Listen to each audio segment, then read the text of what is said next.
February 20, 1943, north of Paso Casarin, in the heart of Tunisia. The smoke of bombardments and the dust kicked up by German and American tanks shrouded the landscape in a fog of chaos. No battle report could have captured the astonishing scene unfolding before the eyes of the German commanders. 5 American Shermans, separated by hills and depressions that made any visual contact impossible, advanced toward the Wehrmacht positions with a precision so remarkable it seemed unnatural. No signals, no lights, no runners dashing between vehicles, yet each tank seemed to sense the others, covering gaps invisible to the rest and moving as if controlled by a single, silent mind. In their Panzer IVs, with FUG-5 radios, German commanders struggled to hear their company leaders, drowned out by the roar of amplitude modulation systems. The 10-watt transmitters, state-of-the-art for the 1930s, barely reached a few hundred meters on the move, and most tanks carried only receivers. They could listen, but not communicate. The Shermans, on the other hand, operated on an entirely different level. Each vehicle was equipped with frequency modulation radios, precision crystals, 25 watts of power, and an unimaginable clarity, able to cut through the noise of engines and the battlefield like a scalpel. Thousands of kilometers from Detroit, the true revolutionary weapon of World War II was making its debut. It was not armor or cannons, but invisible waves linking every American crew, creating a communications network the Wehrmacht could never have anticipated.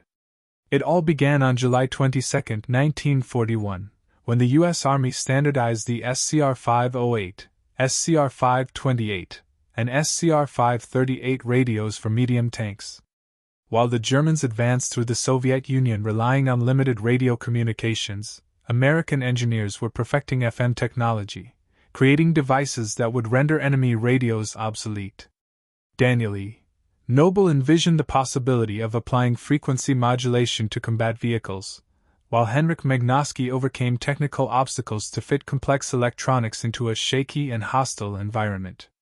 The result was an 82-kilogram system that transformed each Sherman into an operational node, with 25-watt transmitters and dual receivers capable of monitoring multiple frequencies simultaneously.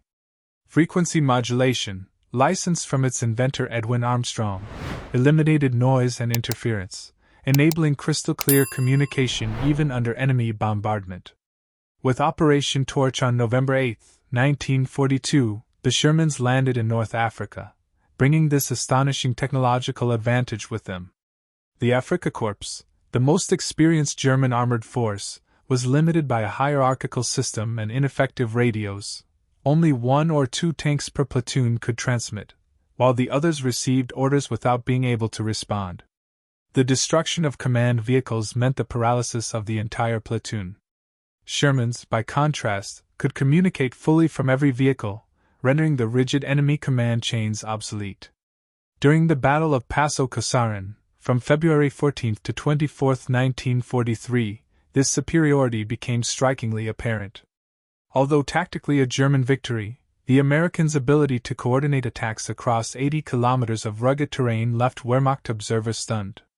Crews who had never met would warn each other of danger, call for artillery support, and move as a single organism, thanks to the clarity of their FM communications. The Germans, intercepting the transmissions, realized too late that American technology had changed the rules of the game. Their AM radios, with 10-watt transmitters, could not reach beyond a few hundred meters on the move, while the Shermans dominated the field with reliable, precise communication. The hum of engines, the creaking of tracks on gravel, even the faint crackle of spark plugs aboard the tanks, all contributed to generating interference that the German AM systems could not filter. September 1943, Italy, a mountainous terrain that, on paper, should have nullified any technological advantage of the Shermans. Jagged ridges, deep valleys, and dense forests were ideal for isolating individual tanks and rendering radio signals useless. Yet for the American crews, these very difficulties turned into a decisive advantage. The frequency modulation of the SCR-508 could penetrate the interference caused by signal multipath, overcoming mountains and ravines, allowing the tanks to maintain constant contact even when all visibility was denied. In that natural geometry, Where every ridge could hide a trap, the Shermans moved with almost supernatural coordination. Platoons separated by ridges and valleys were able to launch simultaneous attacks, adjusting movements and fire as if guided by a single armored brain. Reports from the 1st Armored Division described these maneuvers as if they were routine. Distances that would have reduced German radios to mere static became a clear and precise conversation for the Americans. Cassino, with its impenetrable defenses, could no longer be considered an insurmountable obstacle. The battlefield transformed into an invisible communications network, capable of turning chaos into perfect synchronization. Then came D-Day. On June 6, 1944, the beaches of Normandy opened before the Shermans like a theater of war of epic proportions. The SCR-508S once again allowed constant contact between tanks and naval support, creating a flow of information that German systems could only dream of. But in the Norman bocage, among hedgerows and canals, a critical problem emerged. The tank radios could not communicate with those of the infantry, which operated on incompatible frequencies.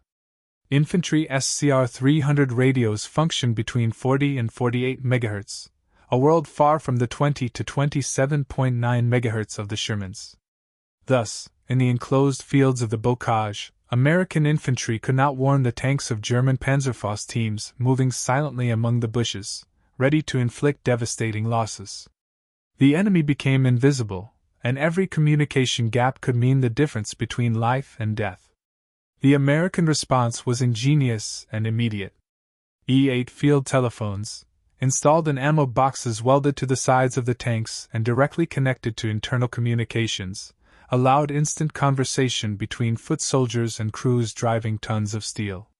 By the end of July, during Operation Cobra, this simple modification radically changed the face of the war. Infantry and tanks began moving as a single organism, coordinating attacks, defenses, and maneuvers with almost surgical precision, overcoming any limitations imposed by geography or the chaos of the battlefield. The full potential of American radio superiority emerged in all its power from July 25 to 30, 1944, during Cobra. Over 200 Shermans of the 2nd Armored Division, under Major General Edward H. Brooks, operated in perfect synchrony, exchanging real-time information on threats, enemy movements, and artillery requests. Tanks reacted instantly to reports coming from miles away. Artillery fell within minutes of target designation, while the Panzer, once a jewel of the Wehrmacht, suddenly appeared powerless. Most of its vehicles had no radios, and those that did suffered from limited range and constant interference. In that rugged terrain, visual signals and gestures were no longer enough. The German enemy was now disconnected, isolated from its own coordination. The contradiction was profound. Germany had been a pioneer in armored communications. Heinz Schutterian, a theorist of blitzkrieg, had insisted since the 1920s on the necessity of equipping every tank with a radio. In 1937, his book Achtung Panzer described communication as crucial for the success of armored operations, and Schutterian had developed systems capable of allowing officers and vehicles to interact in real time. But the reality of 1943 was different. German production could not keep up with doctrine. Of the 5,700 medium tanks built that year, fewer than 2,000 had FUG transceivers, and most were reserved for command vehicles or assault guns. Ordinary tanks remained mute, incapable of communicating with one another. The Soviets suffered from similar, if not worse, problems.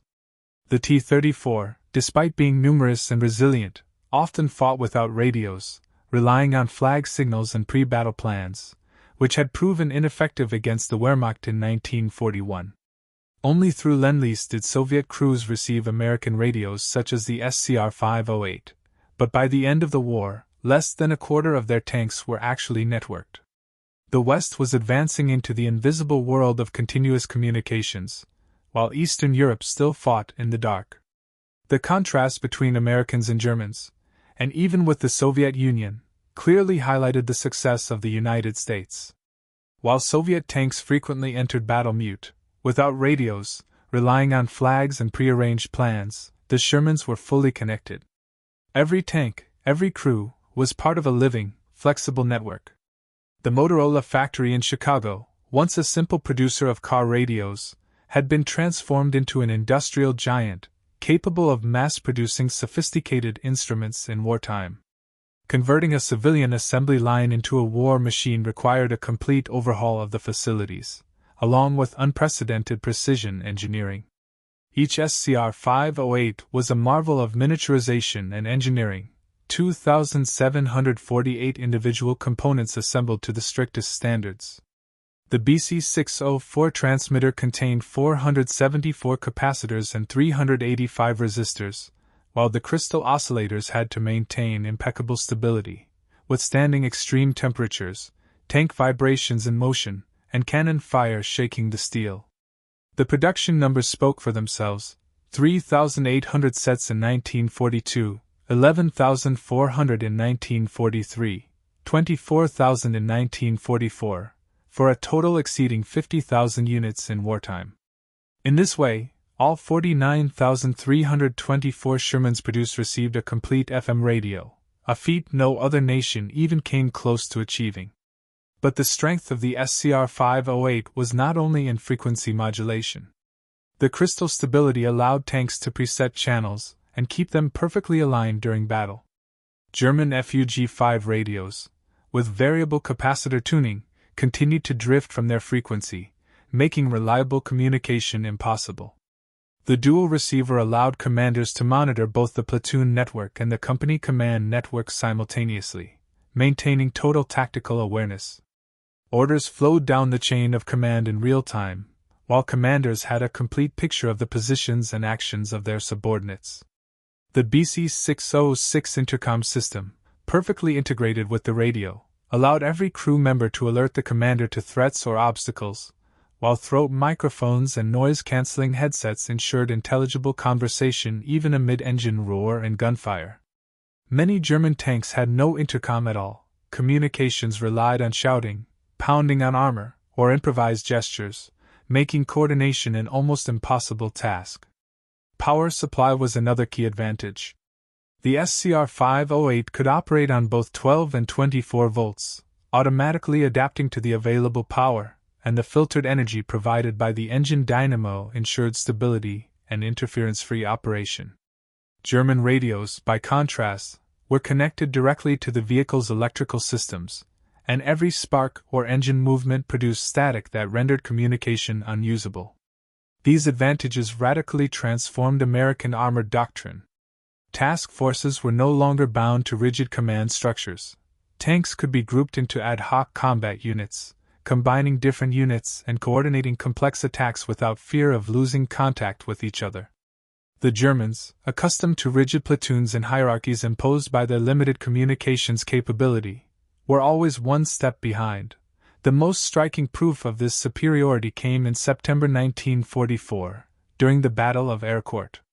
The 4th Armored Division faced German Panzer brigades equipped with Panther tanks, with thicker armor and more powerful guns. Yet American FM technology made all the difference. Every Sherman could report enemy positions in real time, tank destroyers received information on targets they couldn't even see, and artillery observers and command tanks called in devastating bombardments within minutes of target acquisition. In 3 weeks of fighting, the 4th Division destroyed 281 German armored vehicles, losing only 41 Shermans, an impressive 7-to-1 ratio that demonstrated how technology and coordination could overturn any technical advantage of the enemy. Throughout the war, the Wehrmacht never fully understood the true meaning of American communications superiority. German intelligence reports often mentioned the extraordinary coordination of Sherman tanks, but attributed it solely to crew training and discipline, completely ignoring the technology that made it possible. An assessment captured in September 1944 noted, "American armored units demonstrate good radio discipline and coordination. This appears to result from extensive training and strict communication procedures." Not a word about the SCR-508, not a mention of frequency modulation. The Germans saw only what was visible, never what traveled invisibly between vehicles. German tactics never changed to adapt to the reality on the ground. They continued to focus on supposed command tanks, recognizable by multiple antennas, unaware that every Sherman could act as a command node, coordinating responses and movements without the need for visual contact. Ambushes and carefully planned operations systematically failed, because physically separating American tanks did not break their cohesion. Radio waves kept the network alive, invisible and impenetrable. March 1945. American forces approached the Rhine, and their communications superiority reached its peak. The capture of the Remagen Bridge was a striking demonstration of the speed of American command and control. When the 9th Armored Division discovered the intact Ludendorff Bridge, radio reports reached 1st Army headquarters within minutes. Within an hour, divisions scattered along the front were moving to exploit the opportunity. The Germans, on the other hand, depended on telephone lines easily destroyed by American aircraft and on slow, vulnerable messengers, incapable of responding with the same speed. American platoons, even from different battalions, integrated seamlessly, coordinating fire and movement through the radio network. German counterattacks, disorganized and delayed by communication failures, arrived in fragments and were destroyed piece by piece. April 1945. The encirclement of the Rhine pocket represented the culmination of this invisible superiority. Armored columns of the 1st and 9th Armies coordinated a complex double envelopment entirely through radio communications. Inside the pocket, 325,000 German soldiers were trapped, largely due to the collapse of their communications. Fighter bombers guided by airborne controllers equipped with radios systematically destroyed enemy communication nodes, isolating German units from each other and from higher headquarters. The final messages from Field Marshal Walter Model before total collapse were cries of impotence: no contact with adjacent units, no communication with higher commands. Fighting continued, but it was disordered, uncoordinated, a chain of isolated skirmishes incapable of forming a coherent strategy. American radio superiority also influenced the psychology of armored warfare. Sherman crews fought with the certainty that they were never alone. Even when physically isolated, they remained invisibly connected to the rest of the division, aware of their comrades' positions and able to react immediately to threats. The Germans, by contrast, experienced profound and paralyzing isolation. Fighting meant facing the enemy without knowing what nearby units were doing, without any real support. Otto Carius, one of the most skilled German tank commanders, recalled in Tigers in the Mud the difficulties caused by limited communications, describing battles fought as isolated episodes disconnected from the larger context, never fully acknowledging the technological gap that put them at a disadvantage. The strategic implications were enormous. American advances in 1944-45 maintained an impressive pace, largely thanks to this invisible communications network. The Third Army, during its push across France, relied on the ability to control hundreds of kilometers of front through reliable radios. German commanders continued to underestimate the enemy, unable to grasp how American communications superiority was changing the rules of the game. Heinz Guderian, Inspector General of German Armored Forces, recognized the problem too late. American technology and production had rendered German doctrine useless, and no tactical adjustment could close the gap. In December 1944, a German memorandum admitted what field commanders had already sensed: American coordination neutralized any advantage German tanks had in armor or firepower. And when, after Germany's surrender, American technical intelligence teams could directly evaluate German armored equipment, their conclusions confirmed wartime impressions. Panzer IVs and Panthers, despite superior armament and thicker steel, were severely handicapped by outdated and inadequate communications systems. U.S. Army Intelligence Report No. 176 bluntly stated that German radio equipment was roughly 5 years behind American standards. The lack of frequency modulation, the limited distribution of transceivers, and vulnerability to electrical interference represented a critical flaw, one that would determine the outcome of every battle. The Soviets reached similar conclusions. Studying captured German equipment, they decided to copy American radio designs for their post-war programs, implicitly acknowledging that German technical superiority in armament did not compensate for their communications backwardness. The numbers speak for themselves: over 50,000 American SCR-508, SCR-528, and SCR-538 radios produced, 49,324 Shermans built, complete distribution to all vehicles, 25-watt transmission, crystal-controlled frequency stability within plus or minus 0.01%. Range up to 24 kilometers stationary.